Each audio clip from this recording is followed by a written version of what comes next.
बिस्मिल्लाहिर्रहमानिर्रहीम। अस्सलाम वालेकुम व्यूअर्स। नीम का दरख्त है और नीम के जो फल हैं यानी निमोलियाँ आजकल ये लगी हुई हैं और बहुत ज़्यादा पक भी गई हैं।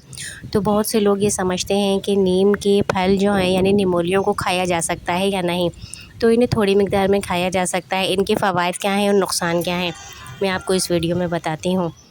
तो सबसे पहले अगर नीम की निमोलियों को थोड़ी मिक़दार में खाया जाए तो ये पेट के कीड़ों को ख़त्म करने में मदद देती है, जिगर की सफाई में मदद देती है, जल्दी बीमारियों के लिए यानी चंबल, ख़ारिश, इस तरह से ये अंदरूनी सफाई करती है।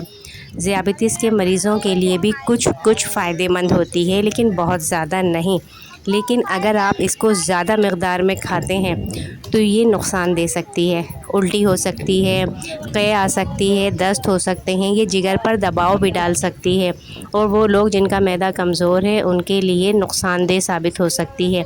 इसको हामला ख़वातीन और छोटे बच्चों को तो बिल्कुल नहीं खाना चाहिए। और ऐसा भी होता है कुछ लोग अगर इसे ज़्यादा मिक़दार में खाएँ तो उनको गर्मी शदीद महसूस हो सकती है, पेट में दर्द भी महसूस हो सकता है। इसलिए अगर निमोलियाँ खाना चाहते हैं तो इन्हें रोज़ाना नहीं, हफ़्ते में 1 से 2 दफ़ा 1 या 2 पकी हुई निमोलियाँ खाएं, इससे ज़्यादा बिल्कुल ना खाएं। और कोशिश करें कि खाली पेट तो बिल्कुल भी नहीं खाएं। अच्छा, नीम की निमोलियों को एक ऐसा तरीक़ा है कि इसे आप खाएं तो नुकसान नहीं देगी। तो नीम की जो 2 अदद निमोलियाँ लें, सौंफ 1 चम्मच लें, भुनी हुई हो, गुड़ 1 चम्मच हो कुटा हुआ। इसके साथ नीम की फल की गुठली निकाल लें और अंदर का नरम हिस्सा लें। सौंफ को हल्की आंच पे पहले से भून लें और उसके बाद अब इन तीनों चीज़ों को या तो ग्राइंड कर लें या फिर इन्हें अच्छी तरह से कूट लें या पीस लें। उसके बाद रोज़ाना सुबह नाश्ते के बाद या शाम को आधी चम्मच नीम गर्म पानी से खाएं। ये खून की सफाई करेगा, जिससे चेहरा साफ़ और दाने कम होते हैं, पेट के कीड़े साफ़ होंगे, मुंह की बदबू ख़त्म, पेट की गर्मी और कब्ज़ दूर होता है, मुदाफ़ती निज़ाम बेहतर होता है। मगर ये चीज़ भी हफ़्ते में 2 दिन से ज़्यादा न लें, बल्कि हफ़्ते में 3 बार भी काफ़ी है।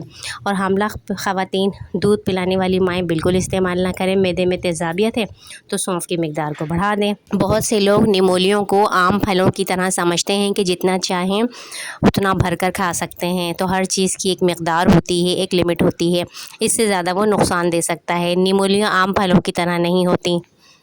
बहुत से लोग इसको ज़्यादा मिक़दार में भी खाते हैं तो उन्हें यकीनन नुकसान नहीं पहुंचता होगा, हज़म हो जाती होंगी। लेकिन वो लोग जिनका मैदा कमज़ोर है उन्हें, या जिन्हें बहुत ज़्यादा तेज़ाबियत है, उन्हें एहतियात करनी चाहिए।